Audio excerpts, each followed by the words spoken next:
The storm outside roared against the floor-to-ceiling windows of the penthouse, but inside, the real tempest was tearing Ava Sinclair's life apart. 6 months pregnant, barefoot, and still wearing the silk robe she had put on that morning, she stood frozen in the middle of the marble-floored living room as her husband, Ethan Cross, one of the most celebrated young CEOs in the country, adjusted his cufflinks as though he were preparing for a board meeting instead of ending their marriage. "You'll be fine," he said, voice clipped, almost bored. "This is the best decision for both of us. The board thinks the new image will help the company." "The new image?" Ava's voice cracked. "You mean the model you've been seeing behind my back?" Ethan didn't even blink. "Her name is Sienna Vale. She's poised, photogenic, and she understands the life I live. I can't have a wife who hides from the spotlight." Hides from the spotlight. That was his version of the truth.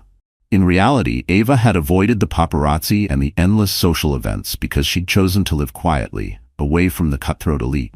She had never told Ethan her real last name, never let him glimpse the truth about her family, her fortune, or the tech empire her mother had founded before Ava was born.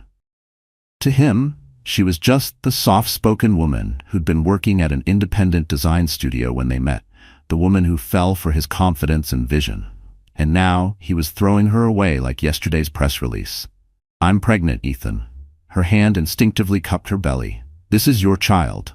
His jaw tightened. "My lawyers will arrange a settlement. You'll have enough." Enough. The word landed like a slap. Not love, not commitment, not even respect, just enough. The man who had once promised to protect her now treated her like an inconvenience. He reached for his coat. "The driver will take you to your apartment, the one in Brooklyn.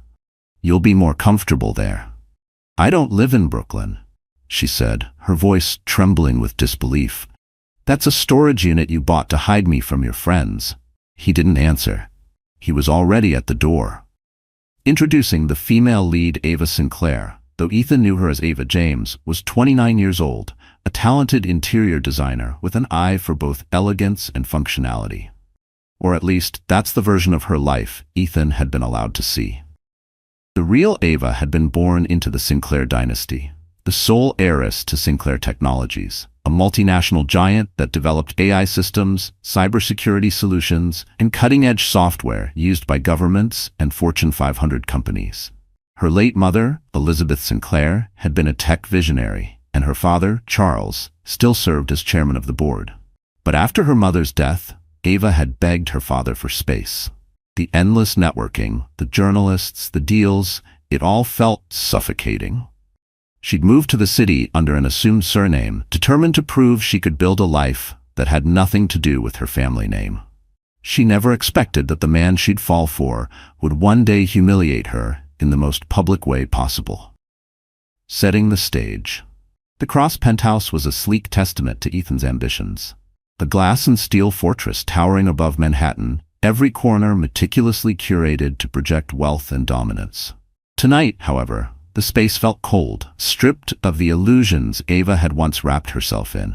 In the corner, a glossy magazine lay open to an article about Ethan's latest merger. On the opposite page was a photo of him and Sienna at a charity gala just 3 nights ago, her glittering gown hugging a body that screamed confidence and youth. The headline gushed about Ethan's magnetic new companion, but Ava hadn't realized how deep the betrayal ran until this very moment. The break, Ethan's phone buzzed. He glanced at the screen and smiled, an expression Ava realized she hadn't seen directed at her in months. "Sienna's downstairs," he said, without shame. "We're going to the Met Gala. I'll have the papers sent to you tomorrow." "You're divorcing me while I'm pregnant so you can take a model to the Met Gala?" Ava's voice rose. She didn't care if the neighbors heard. Ethan's gaze was flat. "The company needs stability. Investors don't want scandal. We'll make it look amicable." She let out a bitter laugh. "Stability? You're creating the scandal." He stepped closer, lowering his voice as though he were offering her a final piece of advice. "Ava, you don't have the power to fight me. Don't make this harder on yourself." For the first time that night, something inside her shifted. Not anger, not grief. Something colder, sharper. Power. She had the means to ruin him, to strip away every shred of the empire he thought he'd built without her. But she said nothing. Not yet. The foreshadow. When Ethan left, the silence wrapped around her like armor. She crossed to the window, looking out at the glittering skyline.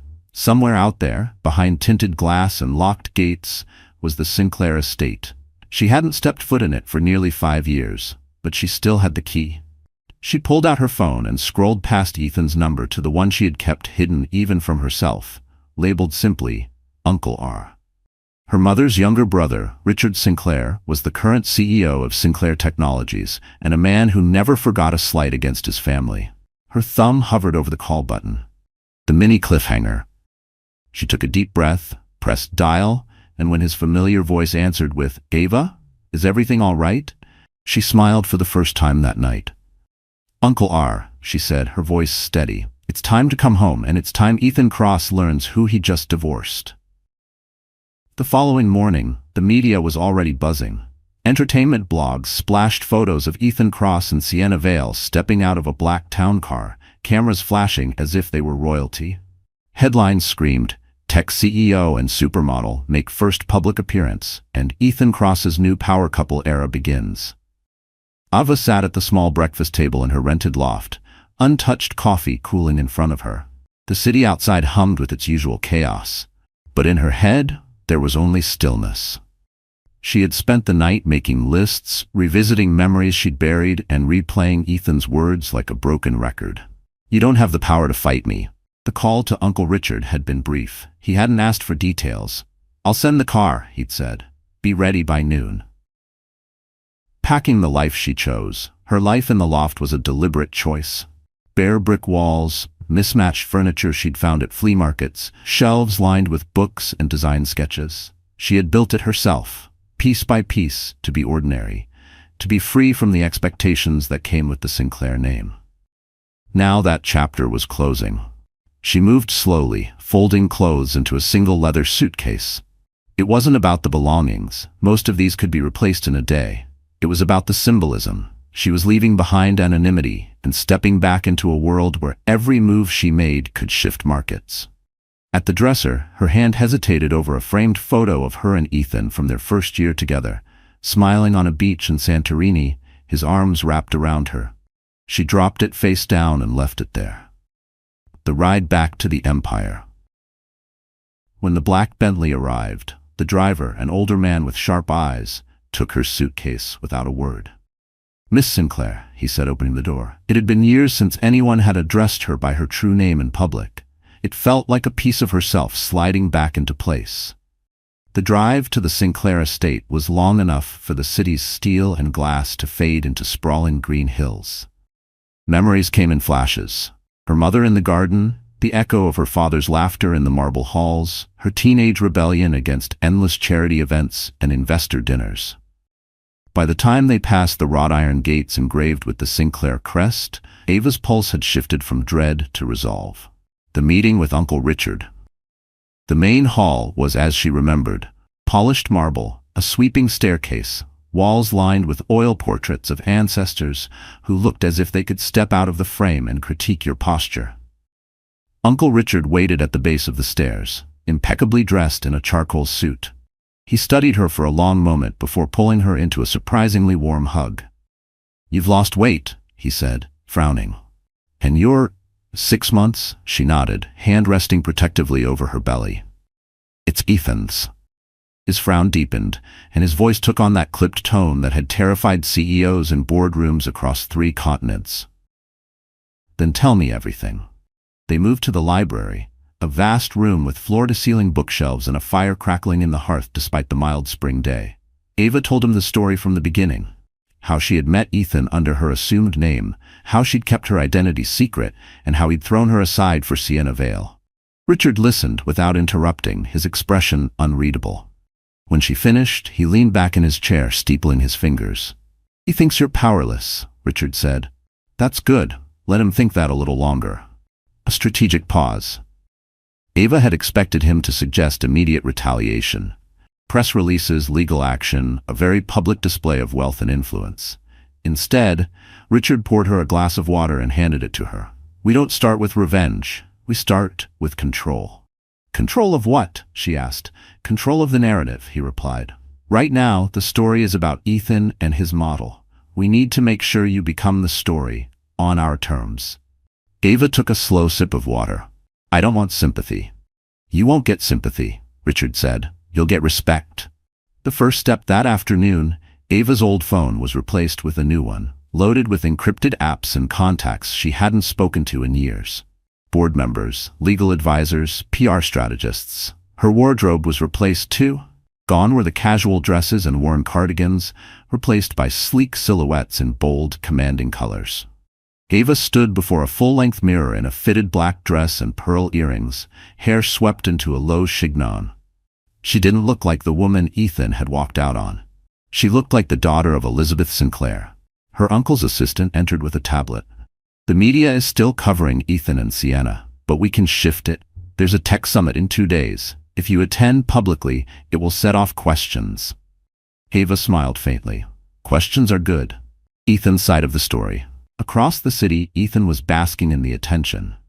Sienna laughed at his jokes during a televised interview, her hand resting lightly on his arm as the host gushed about their chemistry. Behind the scenes, Ethan's team was working overtime to spin the divorce as a mutual decision. But cracks were forming.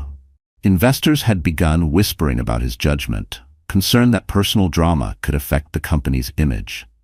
Ethan brushed it off. Ava didn't have the connections or resources to challenge him, he was sure of it. Ava's resolve. Back at the estate, Ava walked through the garden where her mother used to spend mornings before meetings.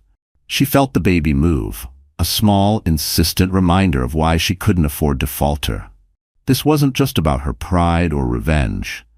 It was about securing a future for her child, one that wasn't tainted by Ethan's arrogance. She stopped by the fountain at the center of the garden, the sound of water mingling with the rustle of leaves. She could almost hear her mother's voice. Strength isn't loud, Ava. It's steady. Her phone buzzed with a message from Richard. Be in the boardroom at 9 a.m. tomorrow.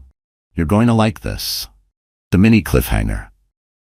The next morning, she stepped into the Sinclair Technologies boardroom for the first time in years. Every head turned as she entered, not just because of her presence, but because of the empty chair at the head of the table. Richard gestured toward it. It's yours now, Ava. Effective immediately. The leather of the chair was cool beneath her fingertips. Ava had sat in many boardrooms before, but never at the head of this table. The Sinclair Technologies boardroom was an empire in itself. A massive oval of polished walnut surrounded by windows that offered a panoramic view of the skyline. On the walls, framed patents and innovation awards told the story of a dynasty that had changed the world. She took her seat. The quiet in the room was thick, every board member watching her, as though they'd just witnessed a seismic shift. Uncle Richard stood at her side.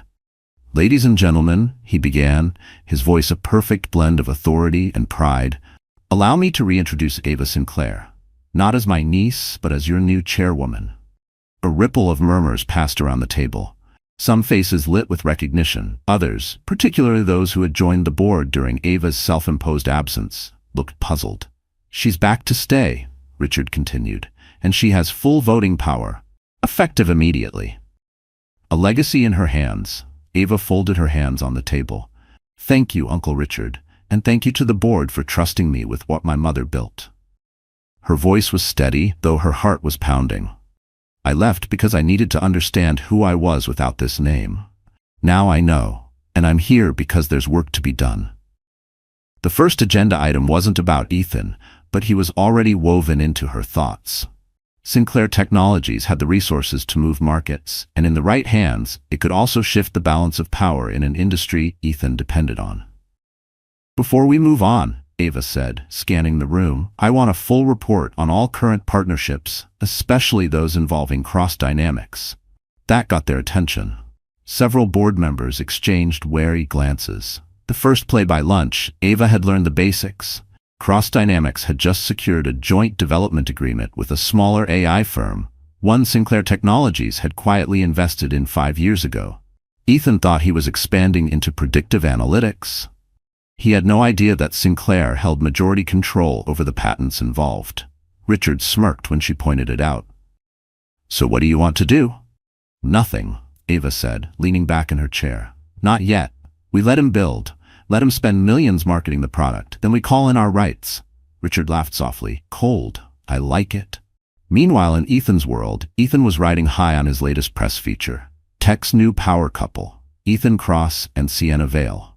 The article praised his visionary leadership and Sienna's magnetic brand appeal, painting them as unstoppable. He forwarded the link to his head of PR with a note, "This is the energy I want everywhere." But there was an email he didn't notice, one from his CFO, warning that an upcoming payment to their AI partner was being delayed for contractual review. It was the first subtle tremor of the earthquake Ava was planning. Ava's public return.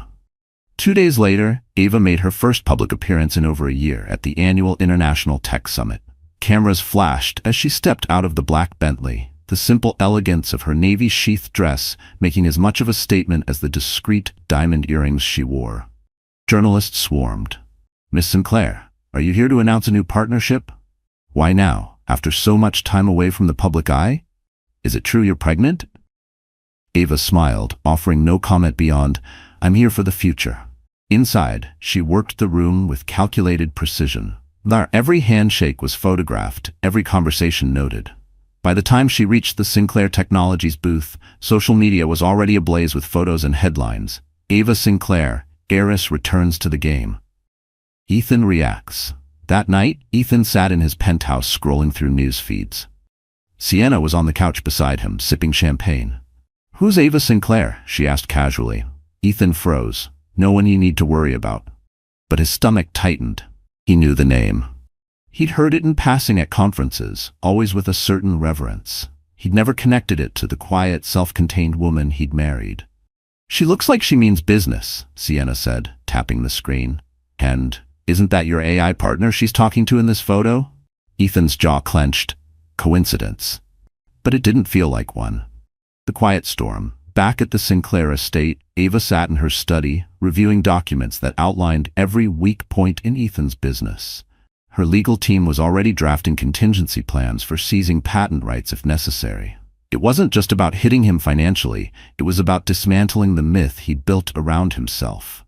In his world, image was currency, and she was about to bankrupt him in both.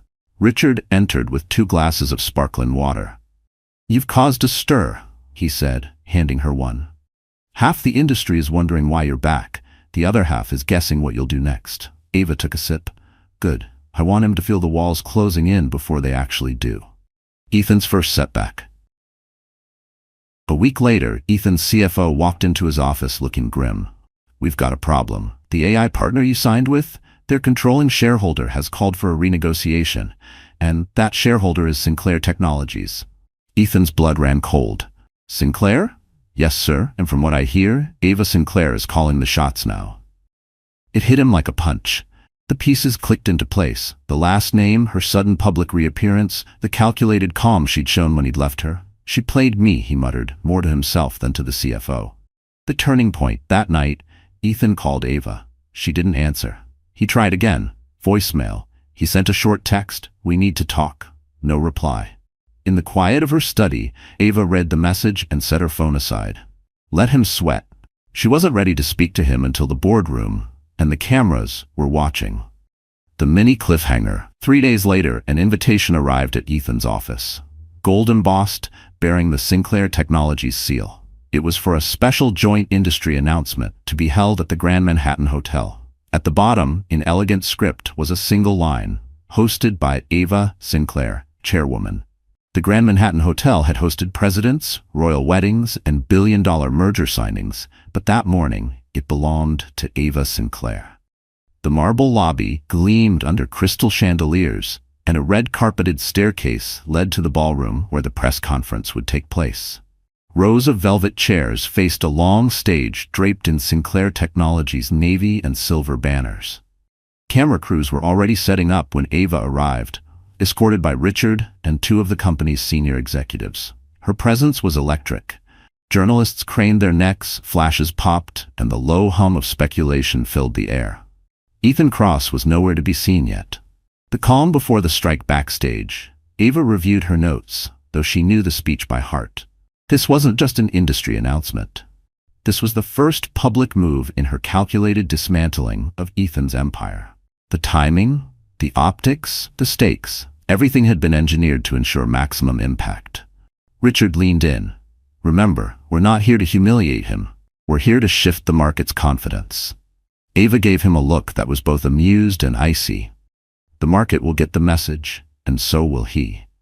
Ethan's arrival. 15 minutes before the event began, Ethan strode into the ballroom with Sienna on his arm, both dressed as if for a magazine cover shoot. His navy suit was immaculate, his cufflinks catching the light. Sienna's white silk dress was cut to perfection. Cameras swiveled instantly, reporters calling out questions about their power couple status. Ethan smiled for the flashbulbs, but when his gaze found Ava across the room, his expression shifted, just for a second, from smug to wary. She didn't look away. The opening act. The MC, a well-known business journalist, stepped to the podium. Ladies and gentlemen, thank you for joining us for this very special joint industry announcement. Today marks a strategic partnership between Sinclair Technologies and... He paused for effect. Cross Dynamics. A buzz rippled through the audience. Ethan had clearly expected to control the narrative, but Ava had forced him onto her stage, under her rules. Ava walked forward, every step deliberate, her heels clicking against the polished wood. She took her place at the podium beside Ethan, their proximity a picture-perfect photo op, for everyone but him. A calculated speech. "Good morning," Ava began, her voice carrying easily over the room. "As many of you know, Sinclair Technologies has a long history of innovation and strategic growth. Today, we're expanding that legacy with a joint venture that will revolutionize predictive analytics." She turned slightly toward Ethan, her smile poised. "Cross Dynamics will be our operational partner, working under the umbrella of Sinclair Technologies' patent portfolio. Together, we aim to bring advanced forecasting tools to markets worldwide." The phrasing was subtle but devastating. Under the umbrella was corporate language for who held the power. Investors in the room understood instantly. Ethan's jaw tightened. The investor's question. From the audience, a hand shot up. It belonged to a prominent venture capitalist known for backing aggressive tech plays. "Miss Sinclair, could you clarify? Will Sinclair Technologies hold controlling interest in this partnership?" "Yes," Ava said smoothly. "Sinclair retains majority ownership of the intellectual property and product rights. Cross Dynamics will manage implementation under our strategic guidance." Gasps and murmurs filled the ballroom. Ethan's face was a mask, but his knuckles whitened against the podium. Sienna's slip, as Ava fielded more questions. Sienna whispered something to Ethan, loud enough for a few nearby reporters to hear. "I thought you said you had full control." The words spread like wildfire among the press, their pens scribbling furiously. Cameras zoomed in on Ethan's reaction, a flicker of irritation he tried to disguise as a smile. Ava caught it and tucked it away for later. The market responds. By the time the conference ended, headlines were already flooding news sites. Sinclair Technologies dominates new partnership.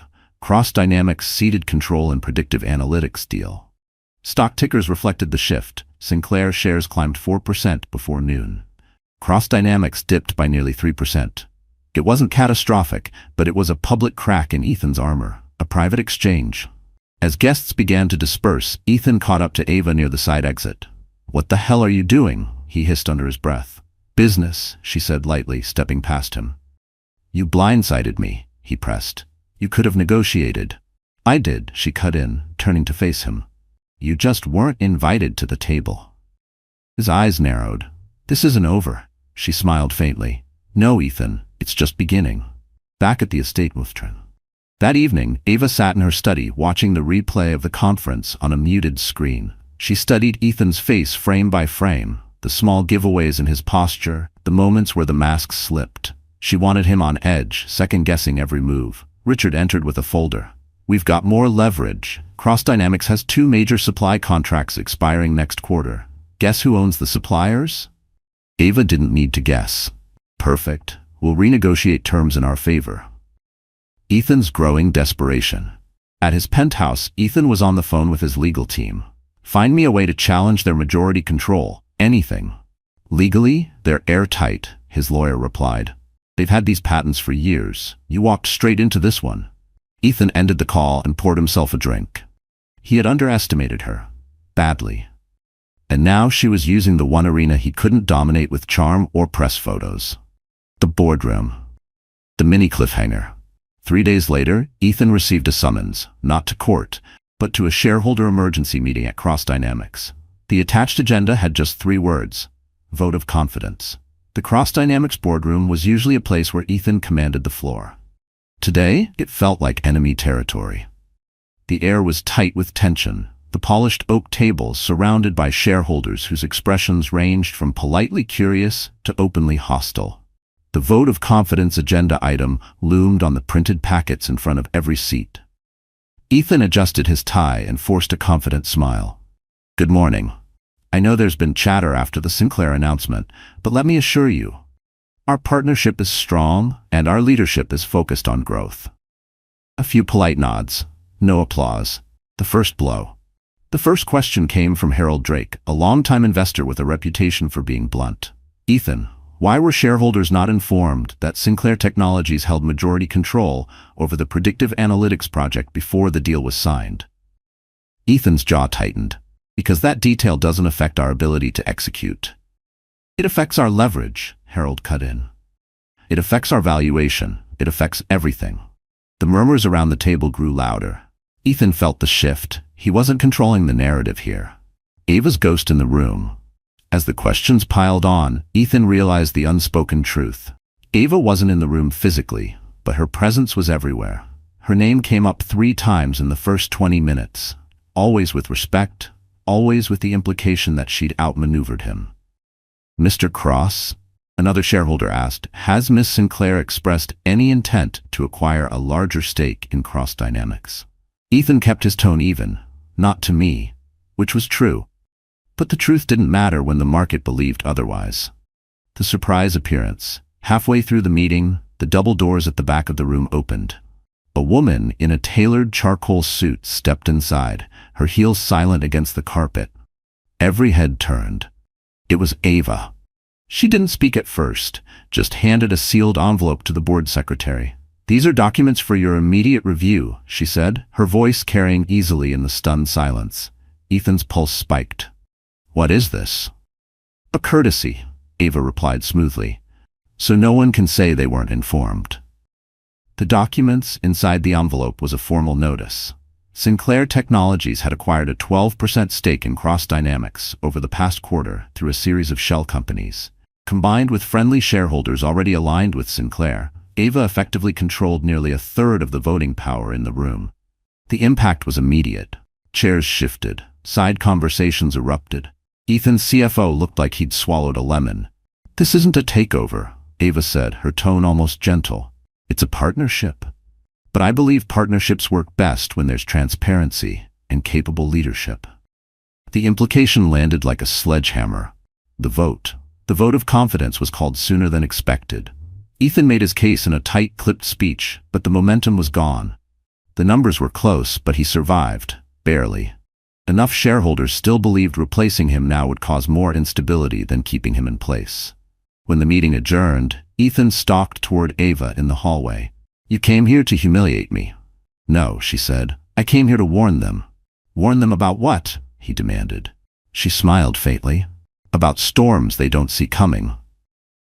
Ethan's countermove. That night, Ethan called in favors.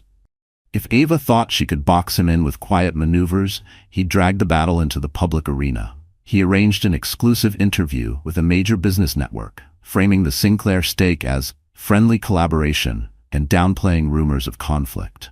"Cross Dynamics is strong," he told the cameras, "and I have no doubt our partnership with Sinclair will drive unprecedented innovation." But as soon as the segment aired, Ava's PR team released a statement of their own. Sinclair Technologies is committed to supporting Cross Dynamics' growth, under leadership that prioritizes transparency and strategic foresight. It was a perfect mirror, polite, professional, and devastating. The quiet planning. Back at the Sinclair estate, Ava reviewed a list of Ethan's upcoming speaking engagements, partnerships, and investor dinners. "Every event he attends," she told Richard, "will have a presence there, not to confront him, just to remind people that I'm watching." Richard smirked. You're making him fight shadows. Exactly, she said. Shadows are harder to hit. Sienna feels the pressure. Sienna wasn't used to being ignored, but lately Ethan was distracted, tense, and often on the phone late into the night. The lavish dates slowed, replaced by strategy meetings and emergency calls. One evening, she confronted him. This isn't fun anymore, Ethan. You're obsessed with her.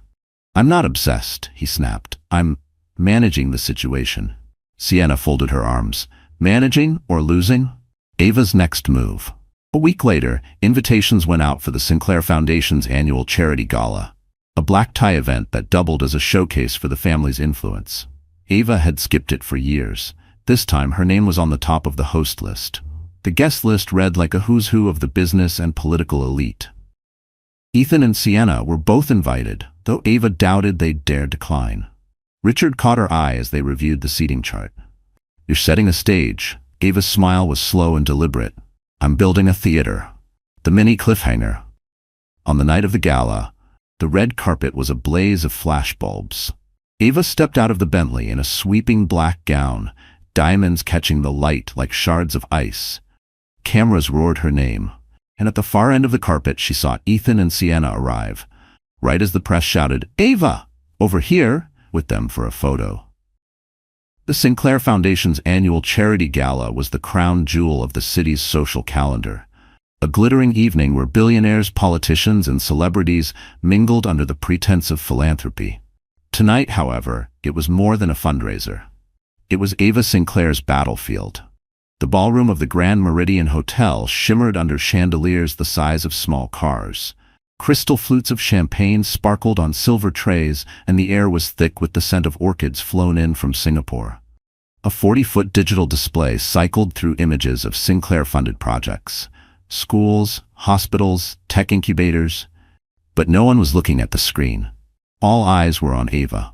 The entrance. She moved through the crowd with the grace of someone born to command it. Her black silk gown flowed like liquid, and the deep V of the neckline was offset by the perfect drape of a diamond necklace. She greeted donors, shook hands with senators, posed for photographs. Every time the cameras flashed, Ethan saw it. She wasn't the quiet, modest woman he'd left. She was a presence, magnetic, untouchable. Sienna clung to his arm as they stepped into the room, her silver dress catching the light. But while heads turned to acknowledge them, the photographers weren't shouting their names. They were shouting Ava's. The first encounter. It didn't take long for them to cross paths. Ava was speaking with the mayor when Ethan approached, Sienna in tow. "Madam Chairwoman," Ethan said with a practiced smile. Impressive turnout. Ava's gaze flicked to him, cool and unreadable. "We have generous supporters. They believe in causes that matter." Sienna forced a laugh. "Like helping, whatever it is your foundation does?" The mayor's eyebrows rose. Ava's smile never faltered. "Education, healthcare, and innovation," she said smoothly. "Things that leave a lasting impact. Unlike a seasonal runway show." The mayor chuckled under his breath and excused himself. The donor table dinner was served at long banquet tables arranged in a horseshoe around the stage.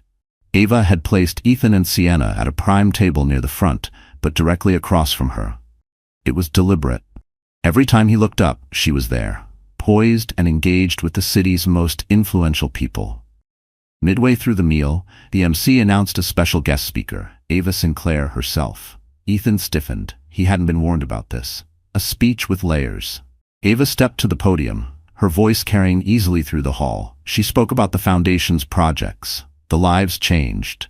The importance of innovation, not just in business but in compassion. Then her tone shifted. "Partnerships," she said, "are built on trust, transparency, and mutual respect. Without those, even the most promising ventures can falter. I've learned that the hard way, but I've also learned how to rebuild stronger than before." It wasn't overt, but it didn't need to be. The room caught the subtext. Cameras zoomed in on Ethan's face. Sienna's misstep. As applause filled the room, Sienna leaned toward Ethan. "You didn't tell me she was this good." Her voice wasn't loud, but it was loud enough for the venture capitalist beside her to hear. That VC happened to be a Sinclair ally. Within minutes, the comment made its way back to Ava via discreet text from Richard. "She's rattled him in front of donors." Ava allowed herself a small sip of champagne, her expression unreadable. the silent auction power play. After dinner, guests wandered to the silent auction tables. Luxury vacations, art pieces, rare wines. Ava had donated a week-long retreat at the Sinclair estate in Provence, complete with private jet transportation. Ethan's competitive streak flared when he saw it. He scribbled his bid, determined to win at least one headline-worthy prize tonight. An hour later, the final bids were revealed. Ethan's name was there, but below Ava's, who had outbid him by $1, reclaiming her own donation for publicity and control. It was petty. It was perfect. The dance floor. The band struck up a slow jazz number, and couples began to fill the dance floor. Ava accepted a dance from the governor, her laughter ringing clear across the room. Photographers swarmed. Ethan, watching from the edge, could feel the narrative slipping. He'd come here expecting to show unity and charm with Sienna. Instead, the evening belonged to Ava. Sienna tugged at his sleeve. "Dance with me," she whispered, desperation edging her voice. He obliged, but halfway through the song, Ava and the governor danced past them. She caught Ethan's eye, just long enough to make him miss a step. The closing move. As the night drew to a close, Ava took the microphone once more to thank guests. "Tonight, we've raised over $12 million for initiatives that will shape the future," she announced to thunderous applause. Then, with a glance toward Ethan, she added, "And in the coming months, Sinclair Technologies will unveil projects that redefine what's possible when leadership is aligned with purpose." It was an announcement with no specifics, but it landed like a warning shot. The message was clear. Bigger moves were coming. Backstage fallout. In the green room after the gala, Richard handed Ava a glass of water. "You just owned the room." "That was the point," she said, removing her earrings. "He needed to see that no matter where we are, I control the tone. And everyone else needs to see it too." Her phone buzzed, a message from one of Ethan's minority shareholders. "If you're serious about change at Cross Dynamics, I'm ready to talk." Ava's smile was slow, deliberate. "It's starting." The mini cliffhanger. An hour later, while the city slept, a courier delivered a thick envelope to the Sinclair estate. Inside was a confidential document marked in bold. Acquisition proposal, Cross Dynamics. And at the bottom, the offer was signed not by Ava, but by 3 of Ethan's own board members.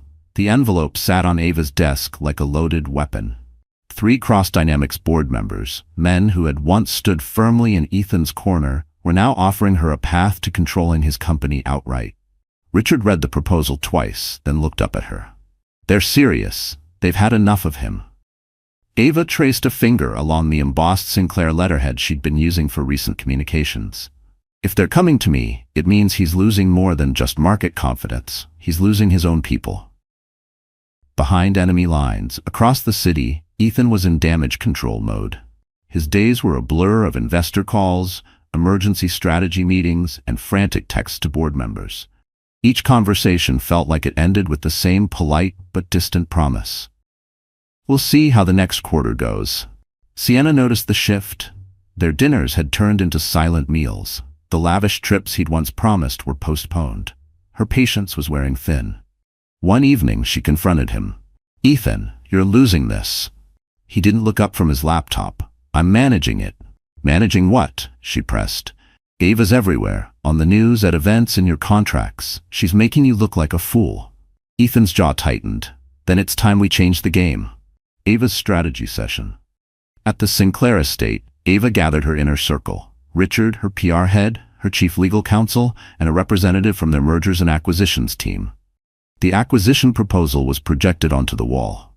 "The offer is solid," the M&A rep explained. "If we match it with Sinclair's capital, we'd have controlling interest in Cross Dynamics within weeks." Ava's expression was calm, but her mind was sharp with calculation. "I'm not interested in just taking his company. I want him to choose to give it up." Richard raised an eyebrow. "And how exactly do you plan to make him do that?" She leaned back in her chair. "By making every day he stays in charge more painful than leaving." The pressure builds. The next week, Sinclair Technologies announced a new research initiative in predictive AI, one that directly competed with Ethan's prized project. The press release framed it as building on existing patents, a subtle reminder that Sinclair owned the technology's foundation. Investors noticed. Analysts began questioning Cross-Dynamics' long-term viability on financial news segments. Stock prices wavered. Ethan's CFO came into his office with a grim update. "We lost 2 major institutional investors today. They're shifting to Sinclair." Ethan slammed his pen on the desk. "Who?" The CFO hesitated. "One of them was a board ally until last week." Sienna's growing frustration. Sienna began to feel like collateral damage in a war she hadn't signed up for. She'd gone from being the glamorous new chapter in Ethan's life to a background accessory in his increasingly frantic schedule. At a dinner with friends, she overheard someone whisper, "She traded the wrong stock." Laughter followed. That night, she asked Ethan point blank, "If she takes your company, what happens to us?"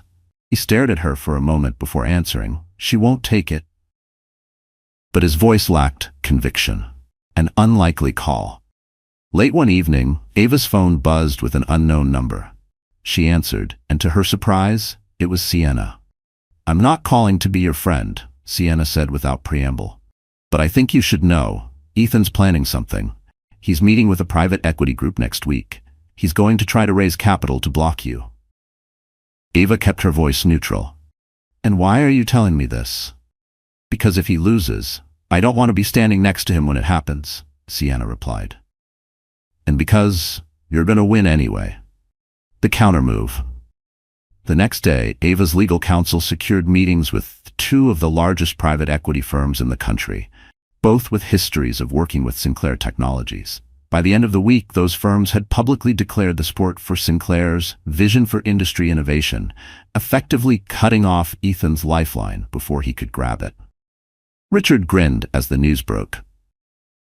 "You didn't just close a door, you bricked it shut." Ava allowed herself a small smile. "Now we wait for him to realize he's running out of exits." Ethan's breaking point. When Ethan heard the news, he went quiet. Too quiet. His COO watched him closely during their next meeting. "Ethan, we need to start contingency planning. If Sinclair pushes for a hostile takeover." "There won't be a takeover," Ethan interrupted, "because I'm not giving her the satisfaction." But that night, alone in his penthouse, he stared out at the city lights and felt the walls closing in. Every option was narrowing. Every call with the board was colder than the last. The dinner invitation. 2 days later, Ethan received an envelope delivered by hand. Inside was a simple, handwritten note. "Dinner. Neutral ground, just us. Ava." The location was a private dining room at the top of the St. Regis. No media, no board members, just them. Ethan stared at the note for a long time before tucking it into his jacket pocket. The mini cliffhanger. That evening, he arrived at the St. Regis to find Ava already seated at a candlelit table by the window, the skyline sprawling behind her. She looked calm, almost serene, as she set down her wine glass. "Ethan," she said, her voice smooth as silk, "let's talk about the price of your piece." The St. Regis dining room was nearly empty, its floor-to-ceiling windows framing the city like a living painting. Soft jazz drifted from hidden speakers, the low light glinting off polished silverware. Ava sat poised, hands resting lightly on the table, a vision of calm control. Ethan approached, his jaw tight but his expression neutral. He took the seat across from her without shaking her hand. "You picked a nice spot," he said flatly. "I wanted privacy," Ava replied. "And clarity." A waiter appeared with a bottle of wine, but neither of them touched it. This was not a dinner for indulgence, it was a negotiation. Opening moves, Ethan leaned forward. "If you're here to gloat, save it. I'm still in control of Cross-Dynamics." "For now," Ava said evenly, "but every day, you lose more ground. Your board is fractured, your investors are looking elsewhere, and you know I have the resources to wait you out." He gave a humorless laugh. "You always did like the long game." "I learned from the best," she said, her tone soft but edged with steel. The offer. Ava slid a folder across the table. Inside was a document labeled Proposed Transition Agreement. "I'm offering you a way out," she said. "You resign as CEO, publicly. In exchange, Sinclair Technologies acquires Cross-Dynamics at a premium that protects your reputation and your remaining shares. You walk away with enough to start over, quietly." Ethan's eyes scanned the pages. "This is generous," he said finally. "Too generous, which means you want something more." "What I want," Ava said, "is to end this on my terms, not drag it through court and the press." Pride and fear, Ethan closed the folder and set it aside. "You think you can buy my dignity?" I think, Ava said slowly, you've already sold it. To the media, to your ego, to anyone who believed your story about trading up for a model and leaving your powerless spat wife behind. His jaw tightened. This isn't about the marriage anymore. Ava's eyes locked onto his. It's always been about the marriage. You just didn't realize it was also about the business. A flash of vulnerability. For a moment, Ethan's confidence faltered. He glanced toward the window, the city lights flickering like distant fires. I built Cross Dynamics, he said quietly. From nothing. Every deal, every product. On patents Sinclair Technologies owns, Ava interrupted. On a network my family helped you access. You didn't build it alone, Ethan. You just convinced yourself you did. He met her gaze again, the anger returning. And what if I don't sign? The consequences. Ava's voice didn't rise, but it cut through the space between them. Then I keep tightening the noose. Every contract, every supplier, every investor you rely on, I'll be there first. Your stock will bleed value. Your board will vote you out. And when it's over, you'll be a footnote in a business journal article about corporate arrogance. Silence settled between them. The waiter returned to refill their water glasses, oblivious to the quiet war unfolding. Ethan's counterplay. You think you've cornered me, Ethan said. But there's one thing you're forgetting. I still have allies. And not all of them play by your family's rules. Which allies? Ava asked, tilting her head. The ones who already called me this week? Or the ones who've been selling their shares before the next quarter's report? He blinked, the slightest pause revealing the truth. The personal blow, Ethan shifted tactics. What's this really about, Ava? Revenge? Proving you're stronger than me? Her expression softened, not with forgiveness but with certainty. It's about our child. I will not let their name be tied to your recklessness. This isn't vengeance, Ethan. This is protection. For the first time his eyes dropped to her midsection, to the subtle curve beneath the tailored dress. Something unreadable crossed his face. Regret, maybe, but it vanished quickly. A closing window. I'll give you 72 hours, Ava said, sliding the folder back toward him. After that, the offer disappears, and so does your control. He stood, leaving the folder on the table. You're underestimating me. Or, Ava replied, I know you better than anyone. He walked out without another word, his reflection in the glass shrinking as he moved away. Richard's assessment. Back at the Sinclair estate later that night, Ava found Richard waiting in her study. Well? He asked. He's stalling, Ava said, sinking into her chair. He's not ready to admit he's lost. Richard handed her a folder of his own. Then we make the decision for him. We've got enough shareholder support to trigger a special resolution. If we move now, we could vote him out within 2 weeks. Ava looked at the papers, then shook her head. Not yet. Let him feel the clock ticking. Ethan's next call. In his penthouse, Ethan poured himself a drink and dialed a number he hadn't called in years.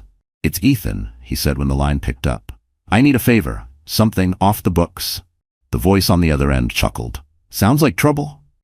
You have no idea, Ethan replied. The mini cliffhanger. 2 nights later, Ava's head of security entered her office with a grim expression. We've got a problem. Someone's been digging into your private accounts and your travel schedule. On his desk was a surveillance photo of Ava leaving the St. Regis. The man in the background, partially hidden, was Ethan. The photo lay on Ava's desk like a warning. Ethan lurking in the background of her St. Regis meeting wasn't coincidence, it was surveillance. And surveillance meant he was done playing strictly in the corporate arena. Richard paced in front of her. If he's moving into personal territory, we need to escalate security. You can't risk being caught off guard. Ava closed the folder containing the photo. Security, yes, but I'm not hiding. If he wants to watch me, I'll give him a performance worth remembering. The industry panel, a week later, the International Business Leadership Forum, was set to host a televised panel on the future of predictive technology. Ava had been confirmed as the keynote speaker months ago. Ethan's name appeared on the panel list 2 days before the event, added at the insistence of one of the sponsors. It was obvious he wanted to share the stage, maybe even publicly challenge her. Richard wasn't thrilled. It's a setup. He'll try to bait you. Then I'll bait him first, Ava replied. Preparing the stage. The morning of the panel, Ava's PR head briefed her in the green room. Half the industry's eyes are on this. If you land the right hit, you can push him over the edge. Ava nodded. And if I push him far enough, the board will see him for exactly what he is. The plan was simple. Control the narrative, keep her composure, and plant seeds of doubt in the minds of Cross Dynamics' remaining loyalists. The first exchange. The panel began under bright stage lights. Cameras panned over the audience, CEOs, investors, reporters, before settling on the lineup of speakers. Ava in a sleek navy dress, Ethan in a sharp charcoal suit. The moderator opened with broad questions about innovation and market trends. Ava answered with precision, speaking about transparency, sustainable growth, and the responsibility of tech leaders to think beyond quarterly profits. When Ethan's turn came, he emphasized risk-taking, speed over hesitation, and owning the market before anyone else can. It was corporate philosophy dressed up as bravado. The tension breaks. Midway through, the moderator asked, "What do you think is the biggest threat to innovation in this space?" Ethan smirked. Interference. When competitors meddle in projects they didn't start, just to take credit later. It was a shot across the table. Ava smiled slightly. The real threat isn't competition. It's arrogance. Leaders who believe they're untouchable stop listening, stop adapting, and when they stop adapting, they lose. The crowd reacted with a low murmur. Ethan's jaw flexed, his eyes narrowing. The reveal toward the end, the moderator asked about future projects. Ava leaned in. Sinclair Technologies is preparing to launch a platform that will integrate predictive analytics into global logistics. We expect to hold exclusive rights in every sector that relies on these patents. Every sector. The phrase hung in the air. Industry insiders knew exactly what it meant. Ethan's flagship product would be locked out of key markets. Ethan turned toward her. And if those rights were challenged in court? Ava didn't miss a beat. We'd win. We've been winning for months. Ethan slips. The moderator tried to pivot, but Ethan's voice cut through. And what happens when the person making those decisions has personal vendettas driving them? It was reckless, too personal for a public forum. The audience shifted uncomfortably.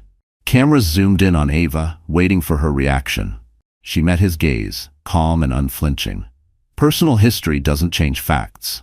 And the fact is, leadership is about stability, which is why shareholders should think carefully about who they trust with the future of their company. The blow was clean and devastating. After the panel. In the green room afterward, reporters crowded Ava with questions. She answered selectively, keeping the focus on her projects.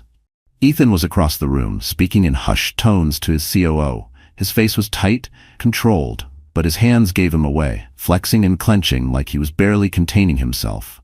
Richard slipped beside Ava. "We've got calls from 2 more Cross Dynamics board members. They're ready to talk."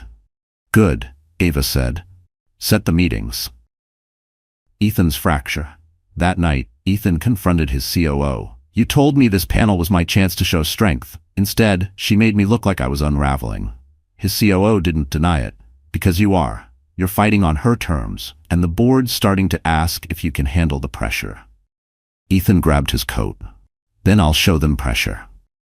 The next morning, at 8 a.m., Ava's PR team was alerted to a press release from Cross Dynamics. Ethan Cross announces aggressive expansion plan to outpace Sinclair Technologies. It was bold, borderline reckless, especially without the capital to back it. Ava's chief legal counsel looked up from the release. "If he pushes this through, he'll burn through his cash reserves in 6 months." Ava's smile was cold. "Then we just need to make sure the burn happens faster." The mini cliffhanger. That afternoon, Ava received an anonymous envelope. Inside was a single page torn from a legal pad. In bold handwriting it read, "You're not the only one who knows how to play dirty. See you at the gala." The city's winter charity gala was the kind of event that made front-page headlines and filled glossy magazine spreads. Under the vaulted ceiling of the Glass House Pavilion, glittering snowflake chandeliers hung above a sea of sequined gowns and tuxedos. The air was crisp, with the scent of pine garlands and expensive perfume. Ava stepped out of her car into a blizzard of camera flashes. She wore a white satin gown with a cape that trailed behind her like fresh snow. Diamonds glimmered at her throat and wrists, and a single pearl pin, her mother's, anchored her sleek chignon. Tonight wasn't just about charity. It was about closure. The atmosphere shifts inside. Music swelled from a live orchestra. Guests sipped champagne, exchanging pleasantries under towering floral arrangements. But there was an undercurrent in the room. People knew something was brewing between Ava Sinclair and Ethan Cross. Ethan arrived 20 minutes later with Sienna on his arm. He was dressed in midnight blue, polished and smiling for the cameras. But the moment he saw Ava across the room, his smile faltered just enough for the photographers to catch it. The first move. Richard appeared at Ava's side. "Our allies are here. 3 more board members confirmed they'll vote with us if it comes to it." Ava glanced toward Ethan, who was shaking hands with a venture capitalist she'd already secured on her side. "Then tonight, we give them the reason to move now." The evening's schedule called for speeches, a live auction, and a closing toast. Ava knew exactly where she would make her move. The auction midway through the night, the auctioneer presented a final lot, an exclusive partnership opportunity with Sinclair Technologies to develop a charitable tech initiative. The bidding started high, and then Ethan raised his hand. The crowd murmured. It was unusual for one company to bid on another's philanthropic project, but Ethan clearly wanted a headline. Ava let him push the number higher and higher, her expression unreadable. When the price reached a staggering figure, she lifted her paddle and doubled it. The room erupted. Cameras flashed, Ethan's jaw tightened. To toast near midnight, the MC invited Ava to give the closing toast. She stepped to the microphone, her voice carrying with effortless authority. "Tonight, we've raised over $14 million for causes that matter deeply to this city. But more than that, we've seen what can happen when leaders commit to vision, integrity, and collaboration." She paused, letting her gaze sweep the room before settling briefly, pointedly, on Ethan. "The future belongs to those who put purpose above ego, and that is how I will continue to lead in every arena." The applause was immediate, the message unmistakable, Ethan's breaking point. As the crowd mingled, Ethan approached her. "You really think this little performance will push me out?" Ava smiled faintly. "It's not just tonight. It's been months of you losing control. This is just the finale." He stepped closer, lowering his voice. "I can still make this ugly." "You already did," she said, turning away. The board's decision. Richard intercepted her before she reached the exit. "We have the votes. The board's calling an emergency meeting tomorrow morning. Ethan will be asked to resign." Ava exhaled slowly. It was happening. After months of strategic moves, careful pressure, and public victories, the endgame was here. The next day, in Cross Dynamics' glass-walled boardroom, the atmosphere was heavy. The special resolution passed with a decisive majority. Ethan's resignation was immediate. He didn't look at Ava as he left the building, Sienna trailing behind him. Cameras swarmed, but he kept his head down. A new era. Weeks later, the press announced the official merger of Cross Dynamics into Sinclair Technologies. With Ava at the helm of the combined operations, share prices surged. Industry analysts called it a masterclass in corporate strategy. But to Ava, it was more than that. It was the final reclaiming of her life, her name, and her legacy. A private moment. That evening, she stood on the balcony of the Sinclair estate, the winter air crisp against her skin. Richard joined her, handing her a glass of champagne. "You won," he said simply. Ava looked out over the city lights. "I didn't just win. I built something worth winning for." Her hand rested lightly on her stomach. The future wasn't just about business. It was about family, stability, and never letting anyone dictate her worth again. The message. In her final press interview of the year, Ava summed it up for the world. Strength isn't about never falling. It's about standing up so tall after you've been knocked down that no one can ever push you the same way again. That's what every woman should remember. Your story is yours to write. The mini cliffhanger closing beat. As the cameras clicked, Ava received a text from an unknown number. It read, "Enjoy your victory. The game never really ends." Her smile didn't falter. This time, she was ready. So, that's how the story closes. My friends, you're still here with me, right? If you've stayed until now, then something in Ava's journey has touched your heart in its own way.